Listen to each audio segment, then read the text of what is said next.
બાંગ્લાદેશની વચગાળાની સરકાર જાહેરમાં કહી રહી છે કે તેઓ નોર્થ ઇસ્ટમાં સિલિગુડી કોરિડોર એટલે કે ચિકન સ્નેકને કાપી નાખશે. આ વિશે તમારા શું વિચારો છે? જુઓ, આ આપણી બહુ મોટી મૂર્ખામી છે કે આપણે એ કોમેન્ટ આવે તેની રાહ જોઈ. અને હવે એ કોમેન્ટ એક ત્રીજા દેશમાં કરવામાં આવી છે જ્યાં તેનું મહત્વ છે,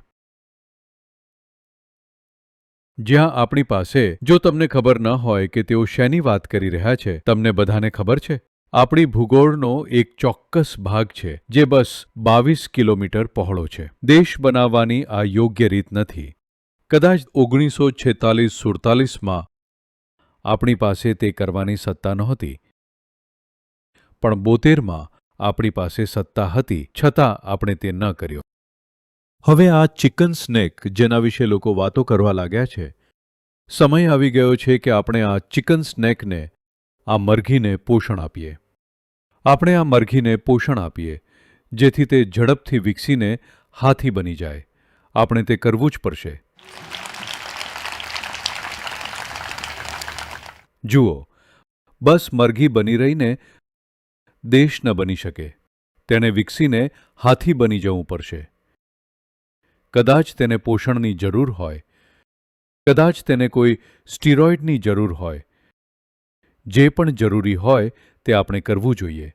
જુઓ, મને લાગે છે કે હવે તેઓ આ વાત સામે લાગ્યા છે, તો તે ચોક્કસપણે થશે જ.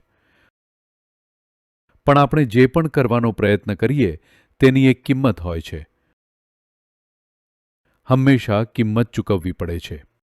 જુઓ, કેટલું સારું હોત જો દુનિયામાં કોઈ દેશ જ ન હોત, દુનિયામાં કોઈ સરહદો ન હોત, કે આ સુંદર ગ્રહને બર્થડે કેકની જેમ ટુકડાઓમાં કાપવામાં ન આવ્યો હોત અને એમ કહ્યું ન હોત કે આ મારો ટુકડો છે, પેલો તારો ટુકડો છે. આ મૂર્ખામી છે.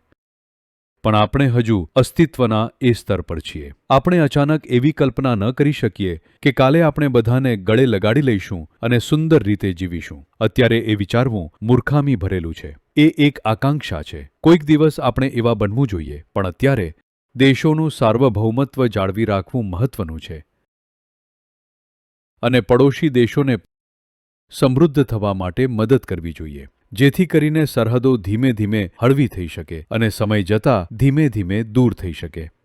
આ અત્યારે અશક્ય લાગી શકે છે, પણ વર્ષ 1944-45માં યુરોપમાં પણ આવું જ લાગતું હતું. લોકો ભયંકર રીતે લડ્યા હતા. ભયંકર એટલે કે ખરાબમાં ખરાબ રીતે. બીજું વિશ્વયુદ્ધ.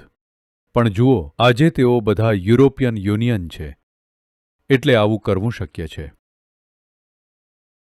આ અસંગત વસ્તુ બસ 78 વર્ષ પહેલાં થઈ હતી. 78 years ago.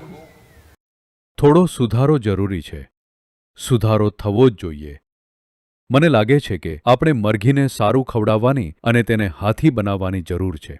હાથીની ગરદન સાચવવી સરળ રહેશે.